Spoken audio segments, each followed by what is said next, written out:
പൊളിക്കുന്ന സ്ഥിതി ഉണ്ടാകുന്നത്. പ്രചരണത്തിന്റെ തുടക്കത്തിൽ ഇത്തരം സംഭവങ്ങൾ ഉണ്ടാകുന്നത് പൊളിക്കുന്ന ആര് വിളിച്ചു? കുഞ്ഞികൃഷ്ണന്റെ ഓഫീസ് എതിർകക്ഷികൾ പൊളിച്ച് ഇടതുപക്ഷം. അത് നല്ലതാണ്, അദ്ദേഹത്തിന് കൂടുതൽ വോട്ട് കിട്ടും. 2-3 ഓഫീസ് കൂടെ അദ്ദേഹത്തിനെ പൊളിച്ചാൽ കുഞ്ഞികൃഷ്ണൻ അവിടെ നിന്ന് ജയിക്കും. അപ്പോൾ അതുകൊണ്ട് അതേതായാലും അദ്ദേഹത്തോട് സ്നേഹമുള്ളവരാരും ചെയ്തതായിരിക്കും. തെരഞ്ഞെടുപ്പിൽ എതിർ സ്ഥാനാർത്ഥിയുടെ ഓഫീസ് പൊളിച്ചാൽ അത് ആർക്കായിരിക്കും ഗുണമുണ്ടാകുന്നത്? അപ്പോൾ അതുകൊണ്ട് 1-2 ഓഫീസ് കൂടെ പൊളിക്കാനാണ് എനിക്ക് പയ്യന്നൂരിലെ CPM-കാരോട് അഭ്യർത്ഥിക്കാനുള്ളത്. ഇപ്പോൾ പാർട്ടി ഗ്രൂപ്പില്ല, എല്ലാവരും ഒരുമിച്ച് പ്രവർത്തിക്കുക. ഈ അവസാന നിമിഷം വാഴക്കന്നെ സീറ്റ് കിട്ടാതിരിക്കാനുള്ള അട്ടിമറിക്ക് കാരണം എന്താണ്? അതൊക്കെ ഇതിപ്പോൾ ഇലക്ഷൻ കഴിയട്ടെ, നമുക്ക് പരിശോധിക്കാം. ഇപ്പം പരിശോധിക്കേണ്ട കാര്യം. ഇപ്പം എല്ലാവരും ഒരുമിച്ച് പ്രഖ്യാപിച്ച സ്ഥാനാർത്ഥികൾക്ക് വേണ്ടി പ്രവർത്തിക്കുക. ഞാൻ പറഞ്ഞല്ലോ, ശ്രീ ജോസഫ് വാഴക്കൻ കേരളത്തിലെ കോൺഗ്രസിൻ്റെ വിദ്യാർത്ഥി രംഗം മുതൽ പ്രവർത്തിച്ചു വന്നൊരു സമുന്നതനായ നേതാവാണ്. അദ്ദേഹത്തിന് ഇപ്പോൾ ഇവിടെ എൻ്റെ കൂടെ ഉള്ള ഫിലിപ്പ് ജോസഫ് KPCCയുടെ ജനറൽ സെക്രട്ടറിയാണ്. ഇത്ര കാലമായി പ്രവർത്തിക്കുന്ന ആളാണ്. അല്ല, അതാ പറഞ്ഞത്, അത്തരം വളരെ പ്രഗത്ഭരായ നിരവധി നേതാക്കന്മാർ നമ്മുടെ പാർട്ടിയിലുണ്ട്. യൂജിൻ തോമസ് DCC തലത്തിൽ പ്രവർത്തിക്കുന്ന ആളാണ്. അങ്ങനെ ഒത്തിരി നേതാക്കൻ ഞങ്ങളുടെ പാർട്ടിക്കകത്ത് വലിയ നേതൃനിരയുണ്ട്. അപ്പം അങ്ങനെയുള്ള ആളുകൾക്ക് പലപ്പോഴും നമുക്ക് അസംബ്ലി പണ്ട് ഇവിടെ കേരള കോൺഗ്രസിന് സീറ്റുള്ളത് കൊണ്ട് പലപ്പോഴും കോട്ടയത്ത് സീറ്റില്ലായിരുന്നു. ഇപ്പം കുറച്ച് മാറ്റങ്ങൾ വന്നിട്ടുണ്ട്.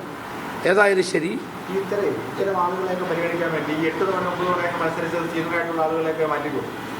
അതൊക്കെ നല്ല ആശയങ്ങളാണ്, നമുക്ക് നോക്കാം. അങ്ങനെ ആളുകൾ ഇത്രയും സീനിയറായിട്ട് നേതാക്കൾ നിൽക്കുമ്പോൾ ഈ അമ്പലപ്പുഴയും അതുപോലെ വൈനൂര് പോലുള്ള സീറ്റുകൾ ഒഴിച്ചിട്ടിട്ട് അവിടെ സ്വതന്ത്രമായിട്ട് വന്ന് നിൽക്കാൻ പിന്തുണ കൊടുക്കുകയാണ്. അവിടെ UDF-ന് സ്ഥാനാർത്ഥികൾ നിർത്തിക്കൂടെ?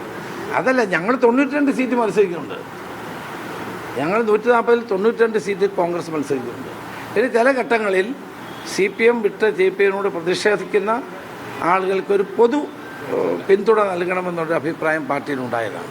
അങ്ങനെയാണ് അവർക്ക് ഞങ്ങൾ പിന്തുണ കൊടുക്കുന്നത്. ലാസ്റ്റ് ചോദ്യം, ഈ ചർച്ച നടക്കുന്നതിനിടയ്ക്ക് അങ്ങ് വാഹനത്തിൽ കയറി പോകുമ്പോൾ ഫോണിൽ സംസാരിക്കുന്ന ഒരു സംഭാഷണം സോഷ്യൽ മീഡിയയിൽ വലിയ ചർച്ചയായിരുന്നു.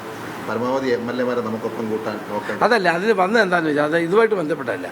ഈ മുകുന്ദൻ ഞങ്ങളോട് വന്നല്ലോ, ഞങ്ങളെ കാണാൻ വേണ്ടി ഡൽഹി വന്നു. അപ്പോൾ എന്നോടൊരാൾ ആ തൃശ്ശൂരിൽ നിന്ന് വിളിച്ച് ചോദിച്ചതാണ്, എന്തിനാണ് ഈ മുകുന്ദനെ MLA എന്തിനാണ് കൂട്ടുന്നത്? ഈ ചോദ്യം ചോദിച്ചത്.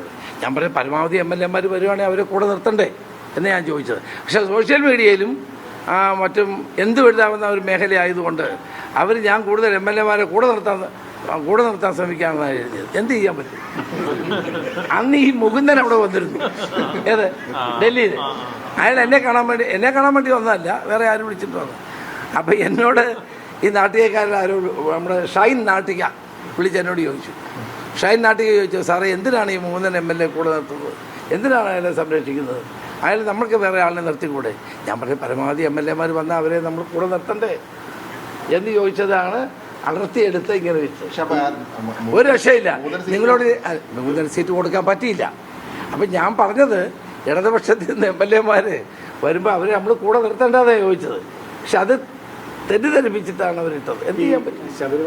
അത് സ്ഥിരം പരിപാടിയാണ് ഇങ്ങനെ നമ്മൾ പറയുന്ന മുഴുവൻ വാചകങ്ങളുടെ അർത്ഥം മനസ്സിലാക്കാതെ ഇയാൾ വന്നത് കൊണ്ടാണ് ഞാനിത് പറഞ്ഞത്. ഈ ഷൈൻ വിളിച്ചപ്പോഴാണ് ഞാനിത് പറഞ്ഞത്.